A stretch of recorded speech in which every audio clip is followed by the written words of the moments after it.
El día que Samuel se paró frente a todos con mi trabajo en sus manos, no solo me robó una promoción.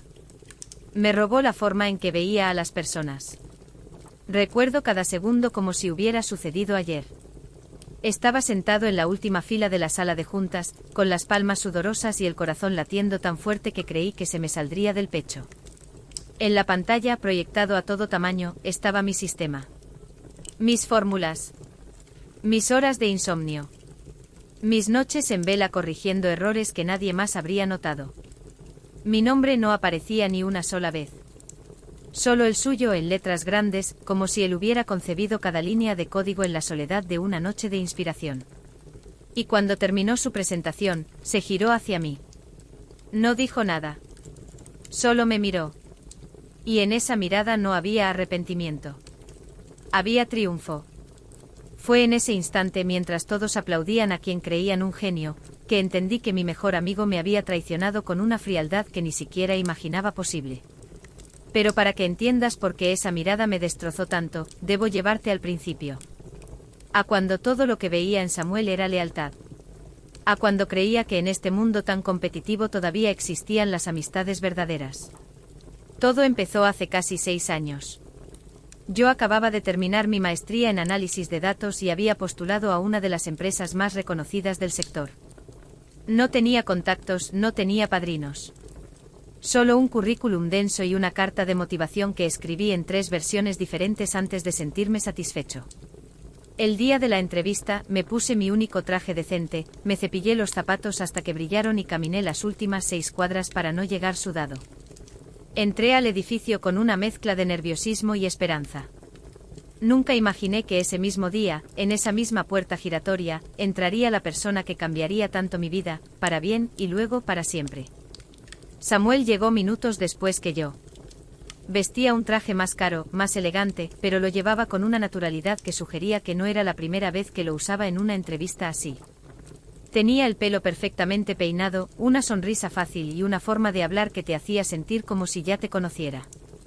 En la sala de espera, comenzó una conversación conmigo como si fuéramos viejos compañeros de universidad. Me preguntó qué había estudiado, qué me motivaba a trabajar en esa empresa, qué esperaba lograr en 5 años. No parecía hacerlo por curiosidad. Parecía hacerlo porque en verdad le interesaba. Yo, más reservado, respondí con honestidad, sin adornos. Él asentía, me hacía preguntas inteligentes, y al final dijo, ojalá nos toque trabajar juntos. Tienes una cabeza que este lugar necesita. Al mediodía, mientras esperábamos los resultados en un pequeño café al lado del edificio, ambos recibimos la llamada al mismo tiempo. Nos habían aceptado. Nos miramos y sin decir una palabra, chocamos los puños. Esa fue la primera vez que sentí que teníamos una conexión real. No era casualidad. Era destino, pensé entonces. Nos sentaron en la misma oficina el primer día. Él traía una caja con fotos de su familia, una planta pequeña que dijo que le daba buena energía y una taza con la leyenda, el futuro es ahora. Yo traía mis cuadernos, una calculadora científica y un organizador de escritorio que había armado la noche anterior. Él se rió con cariño. Eres exactamente como imaginaba, me dijo. El cerebro. Yo soy el corazón. Y así empezó nuestra dinámica. Durante los primeros meses nos volvimos inseparables. Almorzábamos juntos, compartíamos ideas en las reuniones, y cuando alguien tenía un problema técnico o social, acudía a uno de los dos, dependiendo del tipo de ayuda que necesitara. Él tenía una habilidad asombrosa para manejar egos. Sabía cómo decirle a un jefe exigente que su propuesta tenía fallas, sin que éste se sintiera atacado. Yo, por mi parte, podía encontrar errores en un informe de 100 páginas en menos de 10 minutos. Juntos formábamos un binomio que impresionaba incluso a los gerentes más veteranos. Recuerdo una vez, durante nuestro segundo año, que un cliente importante se quejó de que los datos que le habíamos entregado no coincidían con su realidad operativa. El equipo estaba en pánico. Samuel tomó la llamada, calmó al cliente con una mezcla de empatía y profesionalismo, y luego vino a mi escritorio. Sé que no te equivocaste, me dijo. Pero necesito que encontremos el error antes de que esto se salga de control. Pasamos toda la noche revisando cada variable, cada fuente de datos. Al final, descubrimos que el problema no estaba en nuestro análisis, sino en la base de datos del cliente. Samuel preparó un informe visual tan claro que el cliente no solo se disculpó, sino que nos felicitó públicamente. Esa noche brindamos con cervezas baratas en el techo del edificio. Este es solo el comienzo, me dijo. Vamos a llegar lejos, juntos. Con el tiempo nos ascendieron al área estratégica. Ya no éramos solo analistas. Éramos parte del equipo que decidía hacia dónde se movería la empresa. Y con esa responsabilidad vinieron también las presiones, las rivalidades internas, los rumores. Pero entre nosotros, la confianza parecía inquebrantable. Él era quien defendía mis ideas cuando otros dudaban de su complejidad. Yo era quien lo respaldaba cuando su entusiasmo lo llevaba a prometer más de lo que podíamos entregar. Nos cubríamos las espaldas sin que nadie tuviera que pedírselo al otro. Fue en ese contexto que nació la semilla de lo que luego se convertiría en mi proyecto estrella. Estaba obsesionado con la idea de crear un sistema que no solo analizara datos históricos, sino que anticipara comportamientos futuros con un margen de error mínimo. No quería solo reportar lo que pasó. Quería predecir lo que vendría. Empecé a trabajar en ello en mis horas libres, sin decírselo a nadie. Hice pruebas con datos antiguos, ajusté algoritmos, construí modelos que probaba y descartaba una y otra vez. Algunas noches me quedaba en la oficina hasta las 2 de la mañana, con la luz apagada y solo el brillo de la pantalla iluminando mi rostro. Era agotador. Pero también era mío. Cuando finalmente logré que el sistema funcionara con una precisión del 92%, supe que tenía algo valioso. No se lo conté a nadie, excepto a Samuel. Él fue la primera persona en verlo.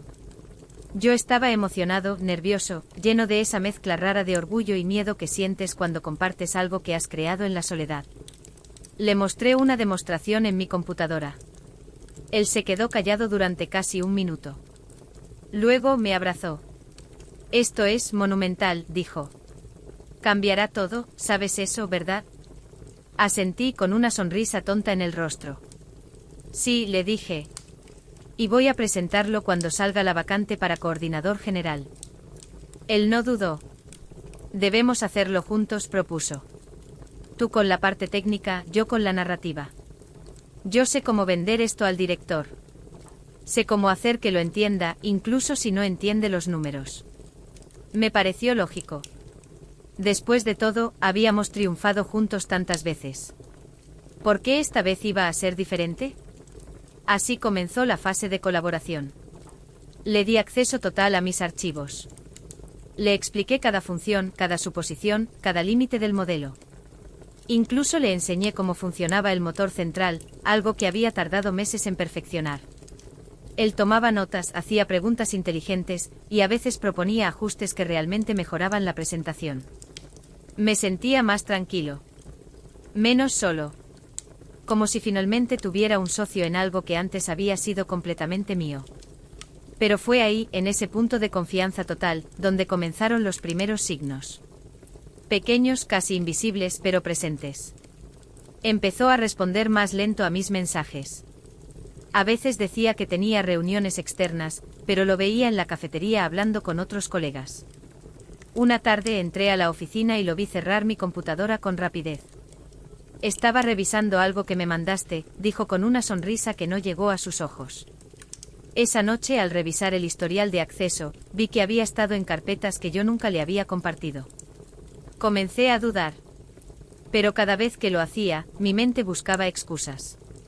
Tal vez fue un error. Tal vez solo quería entender mejor el sistema. Tal vez estaba tan emocionado que no pensó en los límites. La amistad, en ese momento, era más fuerte que la sospecha. Una semana antes de la entrega, pasó algo que aún hoy me persigue. Estaba en el baño de hombres cuando escuché voces en el pasillo. Era Samuel, hablando por teléfono. No te preocupes, decía. Ya tengo todo listo. Él ni siquiera sospecha. Cree que somos socios. Pero esto va a ser solo mío. Mi cuerpo se congeló. Sentí que el suelo se abría bajo mis pies. Pero cuando salí, fingí que no había escuchado nada. Porque una parte de mí no quería enfrentar la verdad. Era más fácil creer en la mentira que en la traición. El día de la presentación llegó con una carga emocional que nunca antes había sentido. Me levanté temprano, me vestí con cuidado, me miré al espejo y me repetí, hoy todo se revelará. Entré a la empresa con la cabeza en alto. Samuel ya estaba en la sala, ajustando su corbata frente al espejo del pasillo. Me sonrió. «Listo para brillar, hermano», me dijo. Y por un instante quise creer que todo estaba bien. Pero en cuanto comenzó su presentación, supe que había perdido. No solo el proyecto. Todo lo que creía sobre él. Cada gráfico, cada tabla, cada conclusión, era mía. Hasta las metáforas que usaba para explicar conceptos complejos eran las mismas que yo le había dicho en nuestras conversaciones privadas. El director lo felicitó con entusiasmo. «Es exactamente lo que necesitábamos», dijo. «Innovador, audaz, ejecutable». Yo no pude hablar. Mi garganta se cerró. Mis manos temblaban tanto que tuve que meterlas en los bolsillos. Cuando llegó mi turno intenté explicar la verdad. Pero mi voz sonaba débil, insegura. Samuel, en cambio, tenía la seguridad de quien sabe que nadie lo cuestionará. «Es comprensible que se sienta así», dijo con tono paternalista. «Pero esto es completamente mi trabajo. Christian y yo compartimos ideas todo el tiempo, pero este proyecto lo desarrollé solo, en mis horas libres». La sala entera me miró con lástima. Como si fuera yo el envidioso. El resentido. El perdedor que no acepta su derrota. Salí de allí sin decir una palabra más. Me fui directo a casa. No comí. No dormí. Solo me quedé mirando el techo preguntándome en qué momento dejé de ver lo que él realmente era. Pero el universo, como dije antes, tiene su propia justicia. El director, cumpliendo con protocolo, envió el proyecto al departamento de programación para una revisión técnica previa a su implementación. Allí un ingeniero notó algo extraño. El código tenía una estructura tan específica, tan personal, que no parecía hecho por alguien con el perfil de Samuel. Profundizaron. Revisaron los registros de edición. Y allí estaba, cada cambio, cada línea, cada commit, estaba asociado a mi cuenta corporativa. No había ni una sola modificación hecha desde la cuenta de Samuel. Ni una. La investigación se aceleró. El equipo de seguridad informática reconstruyó cómo Samuel había accedido a mis archivos. Usó una combinación de credenciales clonadas y scripts automatizados para descargar todo sin dejar rastro visible, o eso creía. Pero los servidores guardan memoria de todo. Y esa memoria lo condenó. Cuando lo llamaron a la sala de juntas, su rostro estaba pálido. Intentó mentir. Dijo que yo le había dado acceso. Dijo que era un error de sistema. Dijo que todo era un malentendido. Pero las pruebas eran contundentes. Fue despedido ese mismo día. No solo eso.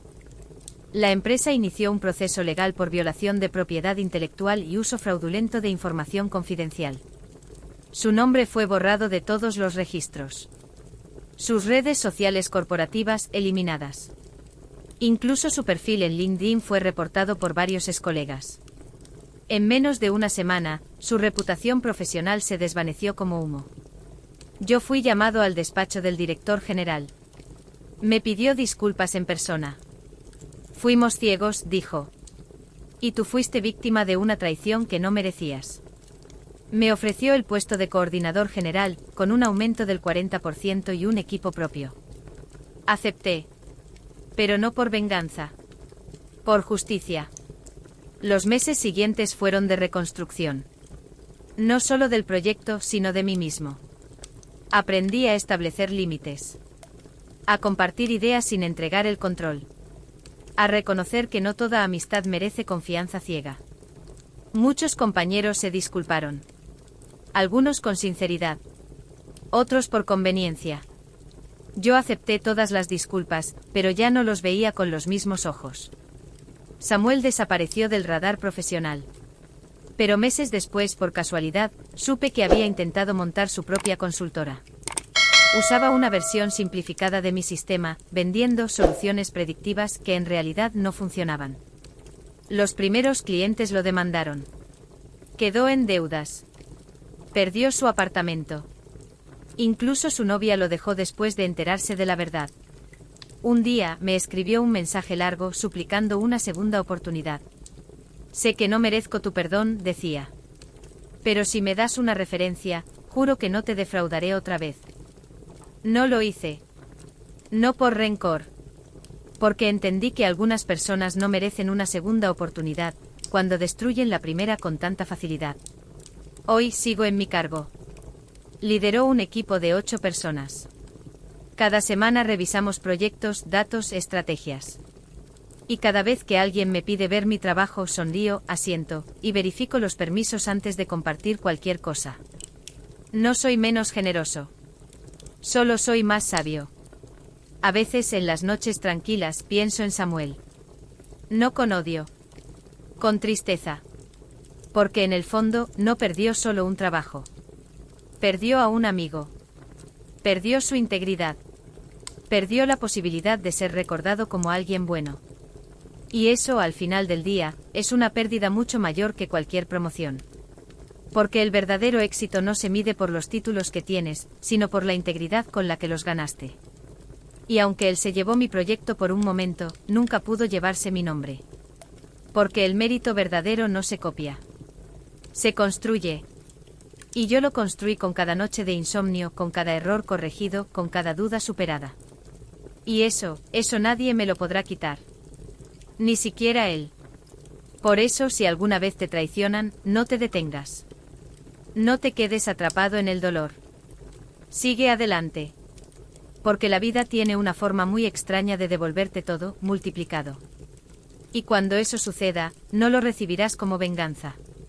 Lo recibirás como paz.